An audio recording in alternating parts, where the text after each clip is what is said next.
On this episode of MythBusters, Kill him! Adam and Jamie are on an archery odyssey, Spraying death upon all who oppose us. exploring if the ancient Greeks jumped the gun by 2,000 years You ready? Almost. Now I'm ready. and created the world's first machine gun that fired arrows. Oh, hold on. Fudge. Baby hippos. Sooner or later, we're going to run out of things to go wrong, and then it'll work great. Meanwhile, Carrie, Grant, and Tori get a little tipsy for science. Was that the rat? That was awesome. And then stay awake for 30 hours straight I'm getting tired. to find out if commuting without your 40 winks is worse than driving after a few drinks. Science sleeps for no one. Who are the MythBusters? Adam Savage I'm alive, right? and Jamie Heineman. It's almost too exciting. Between them, more than 30 years of special effects experience. Joining them, Grant Imahara, Carrie Byron, We have the best job ever. and Tori Belleci. Let's torch this thing! They don't just tell the myths, they put them to the test.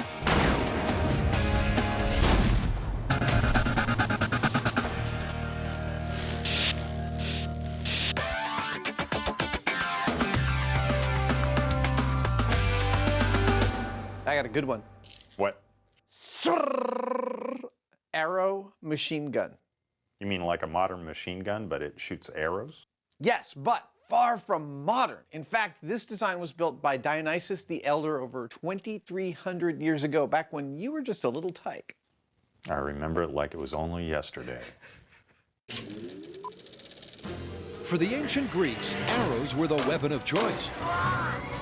But did they create a contraption that could fire arrows like a machine gun? History says maybe, but the MythBusters have never trusted history. So what do we know about this device? Well, historical documentation suggests that this device could fire an arrow 200 yards or 600 feet and was incredibly accurate. What about rate of fire? Historians generally agree that it could fire about 5 arrows per minute. Construction? There are some notes about specific areas of its construction that we have to follow. You know what? This sounds like a really fun build. I thought so too. This build is tailor-made for the MythBusters because although the history books list its 3 mythical criteria, no physical trace of the actual machine has ever been found. But will it live up to its reputation or turn out to be a Trojan horse? The historical record is pretty sparse, really. It describes what amounts to an automatic crossbow that involves a crank, some sprockets, a chain, a spiral groove, and a drum that extracts arrows from a hopper and fires them until the hopper's empty. That's pretty much all we have to go with. But sketchy details don't deter our machine mavens. In fact, for this ancient engineering challenge, they prefer it. Now, given the time period, we can safely assume it would have been made out of wood, and we can also assume that they would want a stable platform to work off of, so the structure should be fairly large and substantial. Yep, and while Adam knocks the wood together, Jamie gets to work on the heart of this weapon, the bow. Well, the first question we need to answer is what propelled the arrows? We've decided to pick the simplest and most reliable option, which is a traditional heavy-duty recurve bow. Adam's finished the body of the build, and to top it off, he's added a sliding arm, the first part of the repeating mechanism. That's it. It's not bad. Then, with Jamie's bow in place, they string it together. There we go. You got it? I'm in. And now all Adam has to do is work out how their bow will fire, draw another arrow, and fire again. Here's the problem I've got to solve. My slide has to go forward 24 inches, grab the bowstring, pull it back, and release it at a certain point. And I think I've solved the mechanism. This double thickness of plywood represents the 2 thicknesses I've got at the top of my slide. It will slide forward and positively engage my bowstring.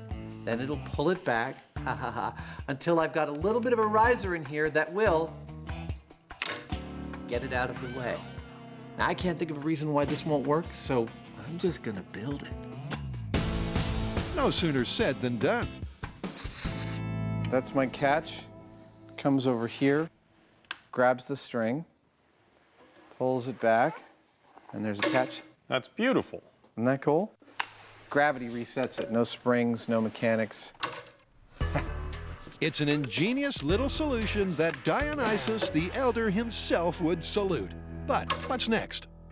The record says that the mechanism used sprockets and a chain to create the reciprocating motion required to make the whole device automatic. Given the fact that there were a whole lot of moving parts, we can assume that the sprockets, the crank, and the chain would all have to be very heavy-duty to make the whole thing work. And now that they have the power to drive it, Jamie adds a nifty, fully automatic reloading system, Smooth as could be, no hitches. along with an arrow hopper. Adam then adds a crank, It's really nice. Really easy. and the final threatening touch is a foreboding figurehead. Let's put a little personality on this puppy, eh? Oh, yeah, look at that. That totally completes it. With that, their devious device is complete. But how exactly will it wreak destruction? This is how this works. We load arrows into the hopper like so. When I turn this crank, I'll also be turning the sprocket and chain, which engages the slide like so. When the slide starts to move, it engages a spiral groove which rotates the arrow delivery shaft, and which pulls a single arrow out of the hopper and delivers it to the firing position. At the same time, the string is being pulled back, and at the exact moment the arrow falls into place, the catch mechanism releases the string and fires the arrow. Well, that's the theory. And after 4 solid days of ancient innovation, it's time for the inaugural Arrow machine gun test fire. Let's try it. Come on, baby. 1 away. Looks good. Everything looks in place. 2 away. And it works, firing 3 arrows right on target. It's working. However, one sharp test does not equal success. For that, they'll have to go further afield. All right, man. Let's head out there. Okay.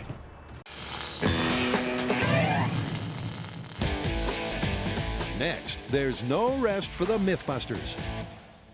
Today's myth is that driving tired is actually more dangerous than driving tipsy. Even more dangerous. That's the idea. Apparently, being sleep deprived impairs the brain more than a couple of beers. I heard that every year thousands of car accidents happen because people lose concentration due to tiredness. Then that's definitely something we should look into. Absolutely. Drinking and driving is a dangerous combination. But could getting behind the wheel, sleep deprived, really be more risky than driving tipsy? Both are technically legal, but which is more dangerous? Okay, so we need to design a course with all sorts of obstacles and hazards and various challenges.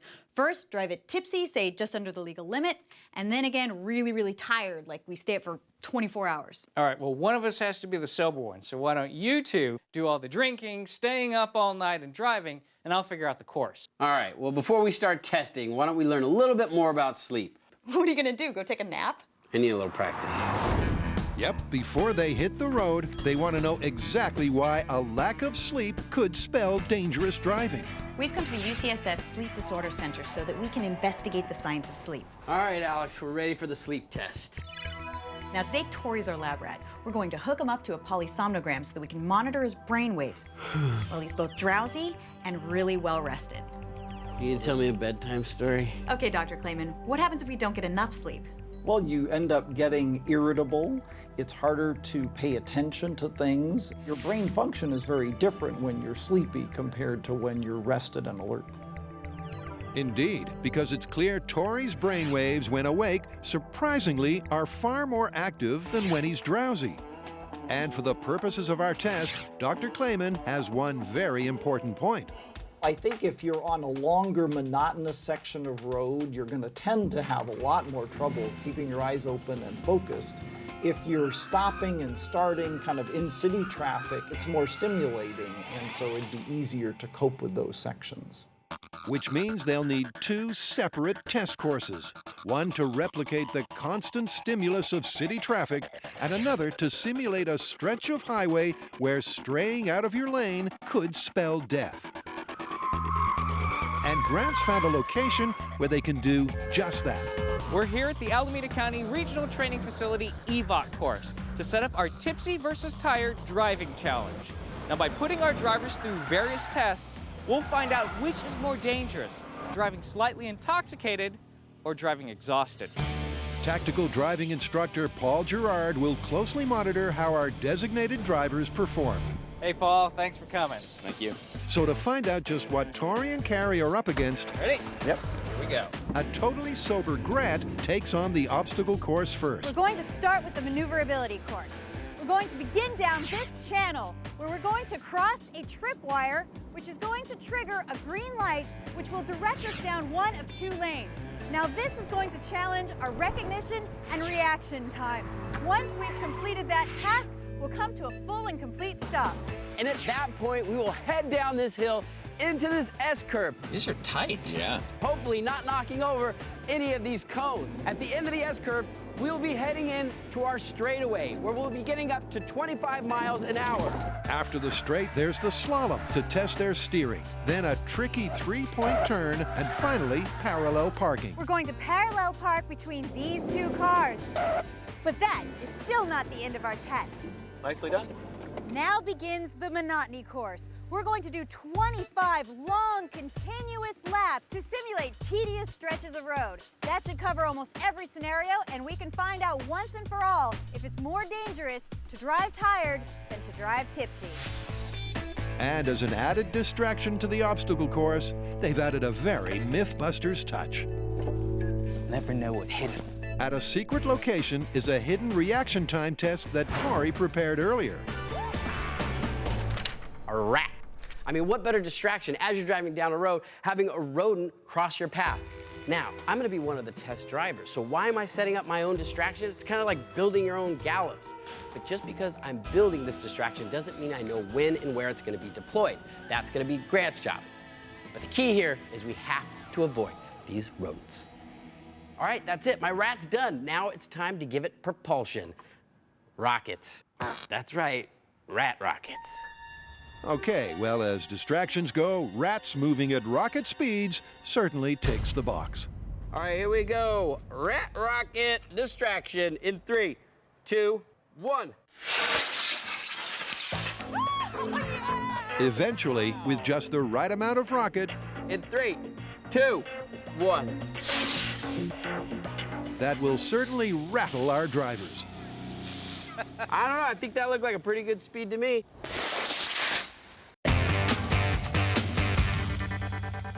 Did Dionysus of Alexandria jump the gun by 2,000 years and create an arrow-powered forerunner of the machine gun? Or is this myth just historical hyperbole? The MythBusters are finding out. They've built their archaic archery prototype. But now to find out if it will fulfill its mythical criteria. And now spin clockwise. It's so hard to find good slaves. Up. Well, this guy's worked in the shop so far, but that's not good enough. Now we need a field test. So we've come out to a field. We've got a couple 100 yards of space between our arrow machine gun and an appropriate Roman temple in the distance. It's time now to figure out just how far and how fast this thing fires. This is the criteria by which we're going to judge our ancient arrow machine gun. It has to have a range of over 600 feet, and has to fire at least 5 rounds per minute, and it has to be able to hit a human-sized target. We're going to test its range first. If I had to hazard a prediction, honestly, I have no idea. I think it's at least going to go a couple 100 feet, but a couple 100 yards? I don't think so. Well, there's only one way to find out. You ready? Almost. Now I'm ready. Nice hat. Thanks. Without further ado, Jamie cranks the crank Firing. and loses an arrow. Holy crap! Dude! Did it go over the top? I don't think it went over the top, but it went way, I can't even see where it landed. I lost sight of it. Let's go look. Okay. It's an impressive debut. And after a quick arrow hunt, the MythBusters are even more impressed. Here it is. Whoa! Nice. Looks like it broke right off at the head. I'm figuring it hit someplace up high. We are 230 yards from our machine gun. That is absolutely in the range of battle-ready material. Our arrow machine gun fired an arrow 690 feet, so it easily passed our distance test. Now it's time to test its rate of fire and its accuracy. That's the first mythical criteria more than matched by their marvelous machine. So for the next test, they give themselves a little more room. It looks good. We gotta have something to shoot at, so I found this guy hiding in the bushes, and I figure he'd make as good a target as any. Well, our lone Centurion awaits 280 some odd yards in the distance. We're about to load our arrow machine gun with all of these arrows and try shoop, shoop, shoop, shoop, shoop to hit him. Okay, 10 arrows, fast as you can. Hold on, in 3, 2, 1, go! Away! Awesome.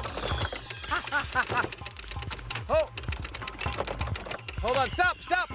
For some reason, it didn't grab the second arrow, so we need to push this forward. And if at first you don't succeed, try a quick reset and go again. Go. Away! Toys for big boys right here. Stop, stop, stop, stop! But second time around, they hit the same snag. You know what's happening is our catch isn't catching with the bowstring. The suspect bowstring is tightened, and the test resumes. Third time's a charm. 10 arrows, rapid succession, in 3, 2, 1, go! Oh, yeah. One's away. Loading, it's good. Yes. Third one. Come on, baby. Oh, it didn't catch.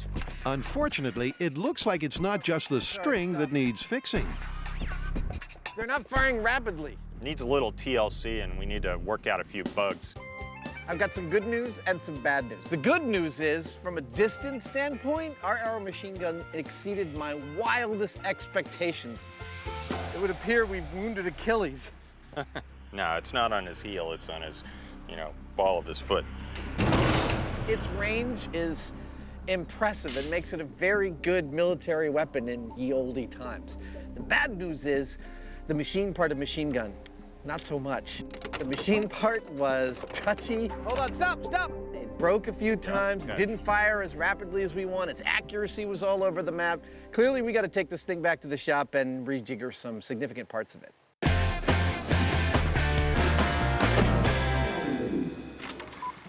The MythBusters are taking a ride on the wild side. Finding out which is worse, driving exhausted or slightly inebriated. And they're starting with their tipsy baseline test, under proper supervision, of course. Deputy Nobrega, thank you so much for coming out and helping us. You're welcome. Now this is 45 milliliters of alcohol, and this is an average shot, and this is what we're gonna be using to get tipsy. Now remember, we're not trying to get drunk, we're trying to get tipsy, which means we need to be below the legal blood alcohol level, which is 0.08. Now a person my size, 170 pounds, I'm gonna need 3 of these within an hour to get tipsy. Now Carrie, she's a little bit lighter, she's gonna need 2 of these in an hour to get tipsy. But once we're at that point, then we're gonna start driving. We're doing this experiment completely under the supervision of the Sheriff's Department. We're in no way advocating drinking and driving, and in fact, we're using this tipsy driving test as the yardstick for dangerous, because this right here is as dangerous as anything we do on the show. It's dangerous, all right, and after her precisely allotted amount of alcohol, Carrie blows a .06 on the breathalyzer. Tipsy but not drunk. Perfect. Okay. All right, we'll score you from out here. And we'll be hiding behind the K-rails. Good idea. At just below the legal limit, a less than sober Carrie must negotiate the obstacle course at 15 miles per hour. Oh, there's a cone. Woohoo! 10 points. And it's clear from the beginning that the alcohol has affected her driving. Yep, got one on the corner there. She hits 2 cones within 30 seconds. and then executes a rodent hit and run. Was that the rat? That was awesome.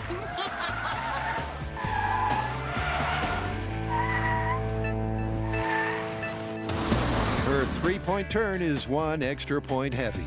God, this car's big compared to mine. This is a 3-point turn, right? Okay. So you see her judgment there is a little slipping there. She couldn't quite figure out how much room she had when she turned around.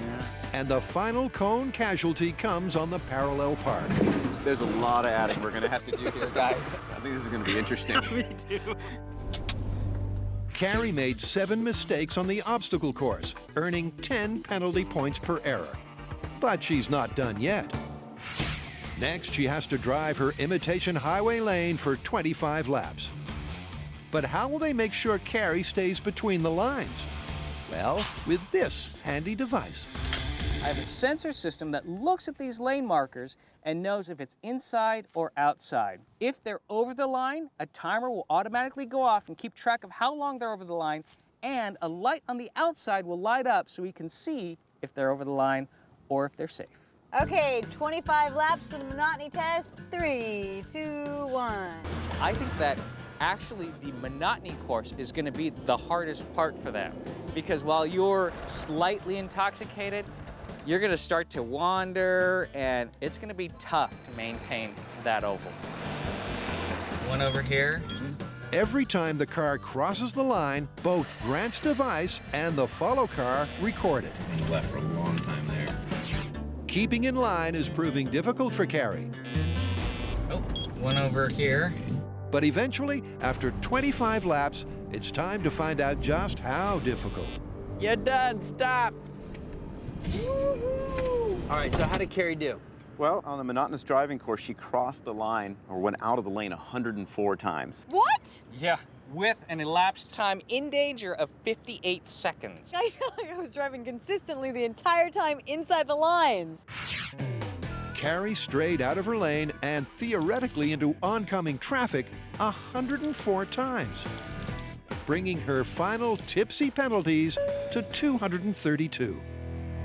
Tell you what, myth confirmed, I'm a cheap date.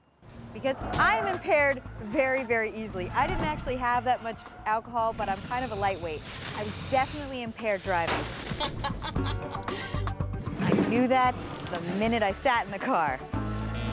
So with Carrie's impaired baseline complete, it's time for a tipsy Tori to take the wheel. Perfect. 6. Tori's approach is to will himself sober. Be the car, be the car. Be the road, be the road. And while it works well initially, a sudden surprise breaks his clear record. Oh, I just killed a rat. I think the little bugger got under my tire. But he does manage to pull himself together thereafter. Now on to the 3-point turn. As normal as I can be. Okay, now hairpin turn and on to the parallel parking. Focus, focus, focus, focus. Don't crash. And we're in. Bang! Tori has done surprisingly well on the maneuverability course, forfeiting only 20 penalty points. But now comes the boring part. Sobriety. Once again, Tori's progress is monitored by Grant and Paul in the chase vehicle. I don't know, call me paranoid, but I think this white van's following me. Why is he following me? Starting to get dizzy. And I don't think it's from the alcohol. 25 laps later, and Tori's tipsy test is finally complete. Oh my gosh, that was torturous. Right? I never thought it was gonna end. You and me both. It certainly was tedious, but how did he do? Well, on the monotonous driving course, he crossed the line 4 times. For a grand total of 1 second in danger. Woohoo! The less than sober Tori did very well once again, bringing his final penalties to 25 points. But it's not all good news. You know, I've got to say, watching Tori drive after having had 3 shots of alcohol is a little disturbing. He almost didn't make any mistakes. Yeah, I think on the surface it looks like that. There were mistakes made, and those mistakes in the real world would have been really significant. For instance, when we fired the rat out in front of him, if that were a car running a red light or a vehicle running a stop sign, he would have just plowed right into it. With their tipsy baseline complete, now all they need to do is sober up, lose some sleep, and then do it all again. The ancient Greeks weren't just swords and sandals. They also invented some ingenious war machines.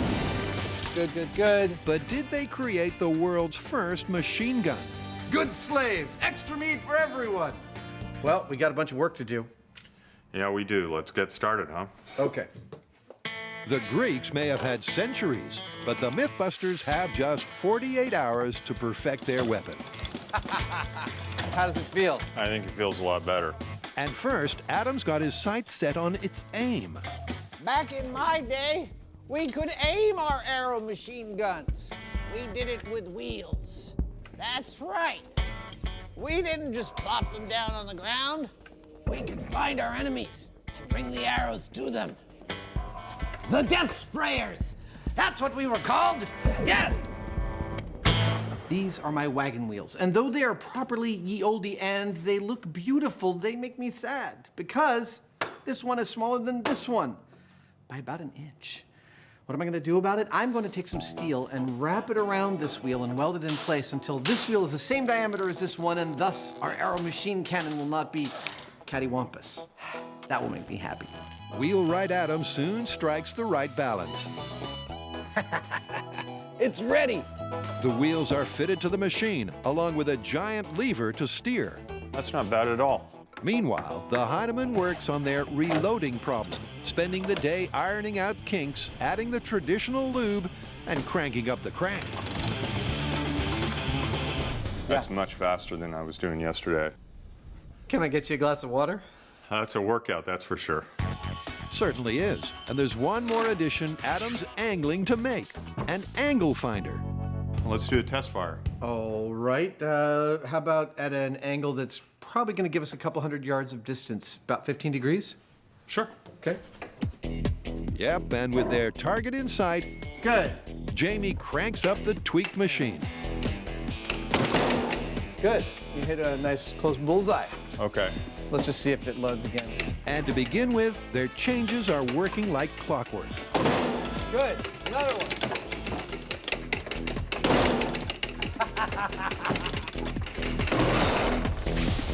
Yeah! Oh, stop. Misfire. Until they run up against their old friend, the misfire. There's a problem inherent with something like this, and that is that it's got so many different moving parts that if any one little thing gets out of whack, then you've got a train wreck and everything breaks. It's a trial and error process to find the fix. The guys first try restringing the bow. What was that? I have never seen that behavior from this thing. Then try adjusting the redraw mechanism. And finally, widening the arrow channel. Arrow's loaded well. That's good. Keep going. That's perfect. One more. Perfect. Stop. That was 3 beautiful shots. I think we might have this thing on the ropes. Oh, it's about time, huh? With the hitches defeated, at least for now, the MythBusters celebrate by making their magnificent machine a little more, festive. Oh, that looks great. Awesome, ye oldie. When it comes to warfare, I know you want to walk in the blood and guts of your enemies. Who doesn't? Well, have I got the solution for you. Starting at the back with its ratcheting Z-axis aiming stand, its new comfort crank handle with the slip grip, cast bronze chains, all-terrain wheels, a 30-arrow hopper, 70-pound bowstring, and a lion's head that sprays death at every crank. Yes, it's the arrow machine gun. What more do you need to know? I think we're ready. Well, let's go shoot some enemy hordes then. Absolutely. Enemy hordes, here we come.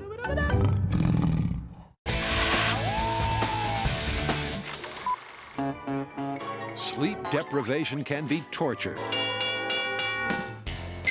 But could commuting without your full 40 winks be worse than driving after a few drinks?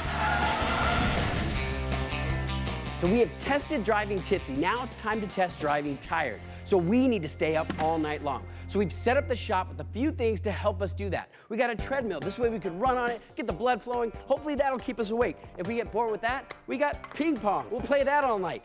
Plus, we have a lounge area. We got a TV, we watch some television, play some video games, and since we're doing this at night and we don't have heaters, it is gonna get freezing in here, which is definitely gonna keep us awake. Gosh, the more I talk about this experiment, the less I want to do it. Well, that's understandable, because here's Grant with a disturbing graphic. So the physiological effects of sleep deprivation are increased heart rate, irregular breathing, blurred vision, dizziness, yawning, nausea, and slurred speech. The question is, will these symptoms make your driving worse than when you're tipsy? Well, there's no rest for the Mythbusters in order to find out. All right, so it is now 9 o'clock. You've been awake for roughly 15 hours. You have 12 hours to go until you're on the road. I don't know about you, but I'm feeling good. Maybe I'm being optimistic, but I think this is gonna be all right. Good luck. I'll see you tomorrow. All right, see you in the morning. Sleep tight. Now what? To make this test about sleep deprivation alone, Oh my, that was awesome. stimulants like sugar and caffeine are banned. Tori and Carrie will have to find other ways to stay awake all night. Our Sleepless in San Francisco duo start the night with plenty of energy. Well, the end of that. But as the night wears on, the signs of sleep deprivation start to show. 1 a.m. I can tell that I've been up late because I'm starting to get a much deeper voice. By morning, I'm going to sound like Jamie. And so far, they're not even halfway through the night. They'll still have to fend off sleep for another 7 hours. Man, this guy sucks. Oh, good return. Damn it, he got a point. I'm getting tired. Yeah, that one never worked. And at 4 a.m., our sleep-deprived pair hit the proverbial wall. Wake up. I was just thinking. So let's look at the effects of sleep deprivation. Irritability, I might kill Grant. check. Severe yawning, check. Decreased reaction time and accuracy, definitely and definitely. Are you?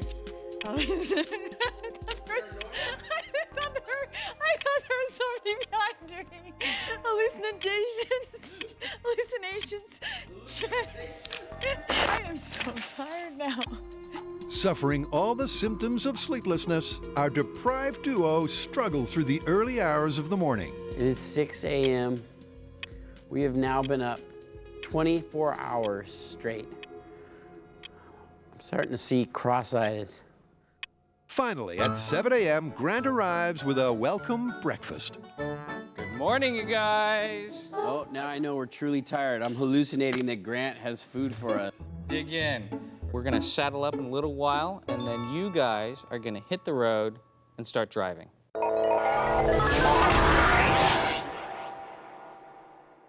The Mythbusters are on the trail of a 2,000-year-old myth. Did the ancient Greeks create a machine gun-like device that fired arrows? We've worked out the kinks, and our arrow machine gun is finally ready for testing. But what are we going to compare its performance to, both in terms of speed and accuracy? Clearly, we need a yardstick. This is our yardstick. Right now, Brady Ellison is the #1 archer in the United States. I figure that makes him a heck of a yardstick by which to judge the effectiveness of our arrow machine gun. Time for the Army to move out. The Mythbusters are taking on the 2 final criteria, but they're also adding another. Is the machine better than a bona fide archer? Because why bother if a human can do better? So Brady, I need you to take out all 5 of our soldiers as quickly as you can. Are you up for it? Sounds good. All right, let's do it.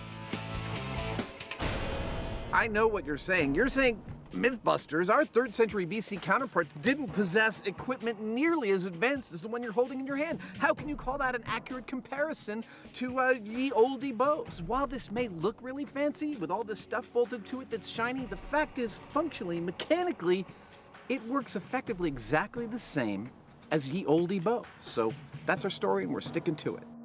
Okay, Brady, the enemies are at the gate. You may commence firing.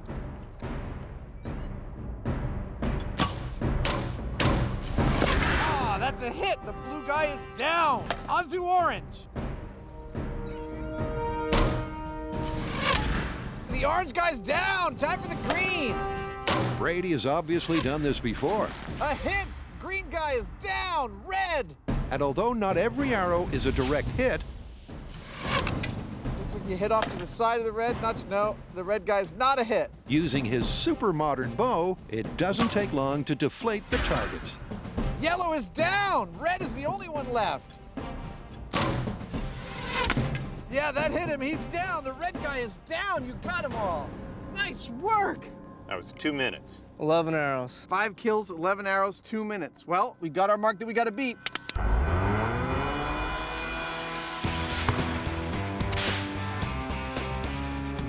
Brady's going to be a pretty tough act to follow. I mean, we're going to be able to crank out more arrows in a given period of time than he could, but they're probably not as accurate. So it kind of boils down to quantity or quality.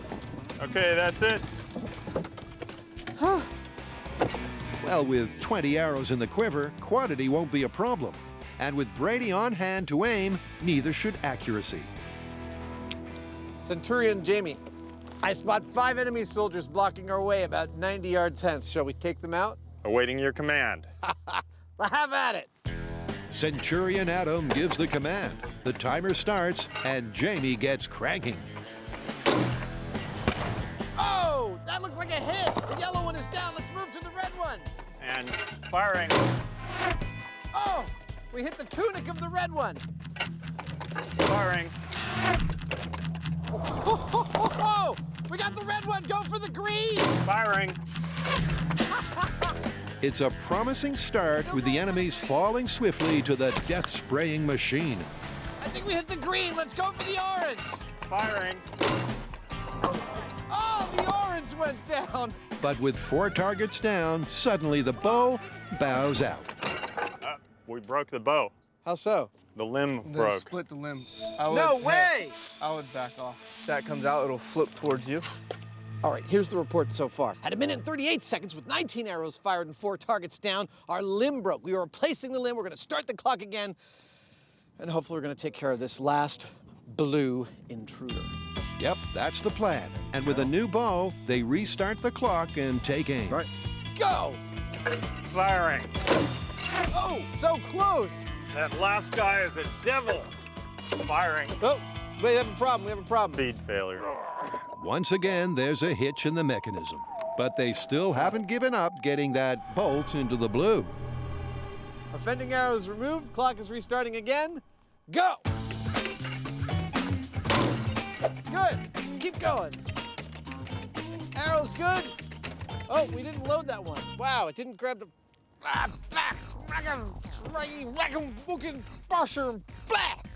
Fudge. Babies. Baby hippos. Let's start right up again. Yet another failure. Okay. But the MythBusters know a thing or two about persistence. Whew. It's a little high maintenance. That is, until the bowstring breaks under the strain. Miss string. We can't get that last dude. So far, just about everything that can go wrong has gone wrong. We've had misfires, missed triggers, we've had string problems. Sooner or later, we're going to run out of things to go wrong, and then it'll work great. Well, here's hoping, because the MythBusters aren't giving up on this one without a fight.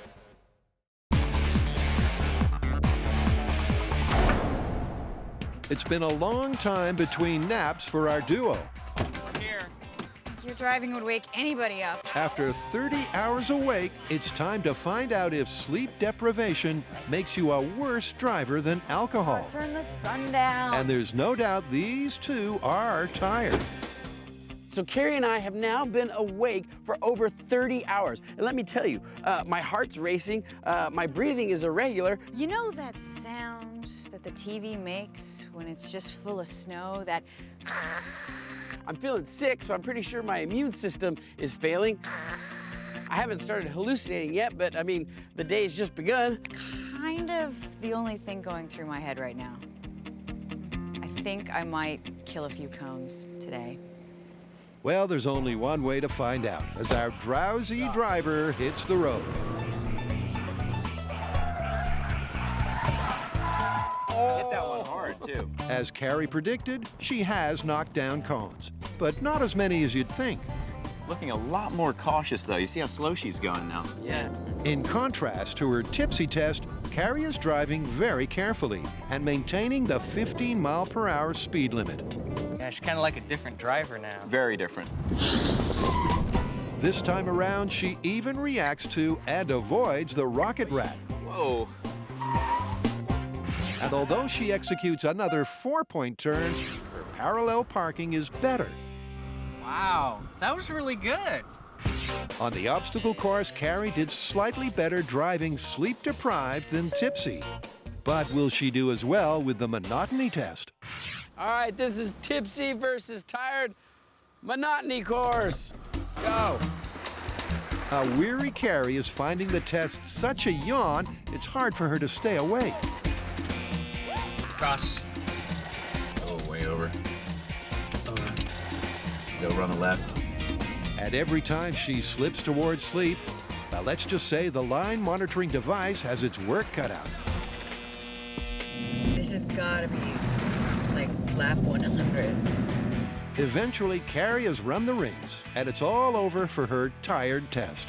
That's it for driving tired. Good job, Carrie. I had no idea how difficult it was going to be to drive tired. You know, I knew my reaction time would be a little slow, and it is, but I didn't really factor in things like yawning. Yawning squinches up your eyes start to water, and out of the corner of my eyes, cones would be moving. I mean, it was a crazy, crazy experience. Crazy. But before we get to her final results, it's Tori's turn. All I want to do is go to bed right now. Compared to his relatively mistake-free run last time, he's making far more errors. Oh, we hit one of the cones there. That's a confirmed hit. Once again, he mows down his rodent distraction. And on the slalom, even though he slows right down, There's no tire noise or anything. He's just kind of creeping through the whole thing. his steering suffers. He aces his 3-point turn, and then it's on to Parallel parking without crashing into these sheriff's cars. In contrast to Carrie, Tori was penalized 50 points, more than double his tipsy tally. But will his fatigue affect his driving on the stimulus-free circuit? All right, here we go. In the beginning, Tori is alert and driving well. Science sleeps for no one. Oh, he snuck through there, didn't he? Yeah. That was clean. It was clean. But as he loops the laps over and over, his focus starts to wander. Oops, oh, nodded off there for a second. Yep, just like Carrie, Whoa. Tori's tiny naps are forcing him across the line. And it's a pattern that's repeating. The straightaways that give you that bit of time to relax, not worry about a turn, and that's when you doze off. Eventually, after completing 25 laps, he can stop driving in circles. Yeah! Dang, that was rough. It was rough, but how much did the monotony get to our tired twosome? I mean, you guys are plainly very tired right now. From 1 minute over the lines before to being over 5 minutes over the line, and you being 1 second over the line to suddenly being over 2 minutes over the line. Wow. It's a shocking result, but it's clear that both Tori and Carrie made more errors driving tired, particularly when it came to monotony. Carrie was 3 times worse, and Tori almost 10. So it's looking like myth confirmed. It's confirmed. Not only is driving tired as bad as driving tipsy, it's worse. Now, being tipsy is borderline illegal. It's incredibly dangerous. What we found is that being tired is even more dangerous than that. So if you have to take a break, if you have to pull over to the side of the road and take a nap, that's what you should do, because otherwise you're putting yourself and everyone else at risk.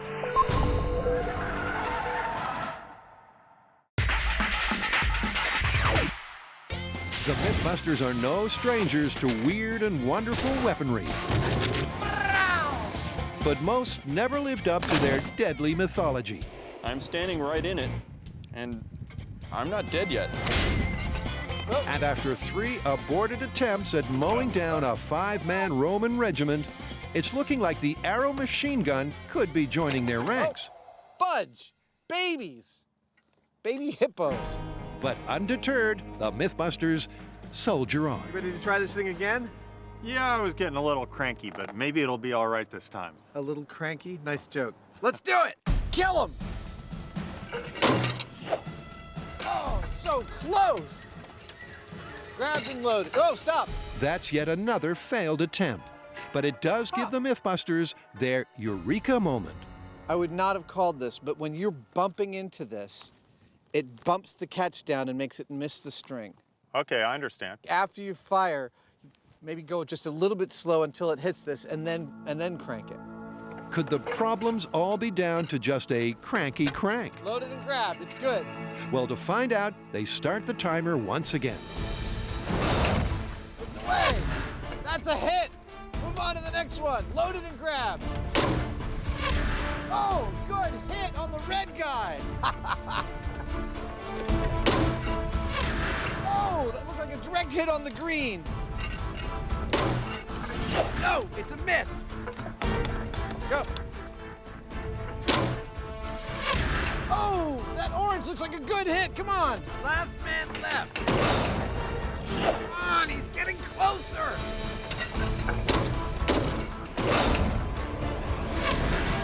We hit the blue!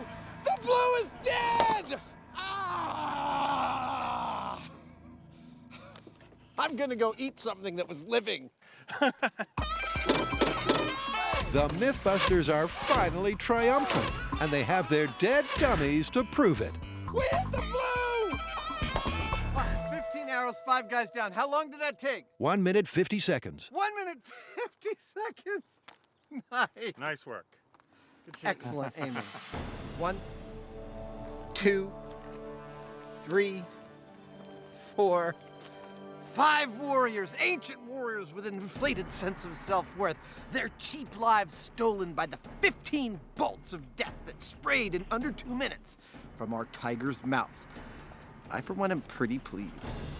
Our ancient arrow machine gun killed all 5 of our soldiers in 1 minute 50 seconds using 15 arrows. Now, our stated goal was 5 arrows per minute as per the historical record, and we were firing at a rate of 8 arrows per minute.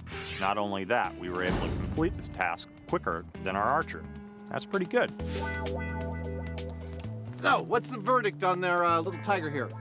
Well, we exceeded all our design specifications. Absolutely. Our range was fantastic, our accuracy was stunning, and our rate of fire was higher than anyone surmised. I think we got to call this one plausible. Plausible it is. So I swear, man, if we are ever invaded by an army of blow-up dolls, we are ready!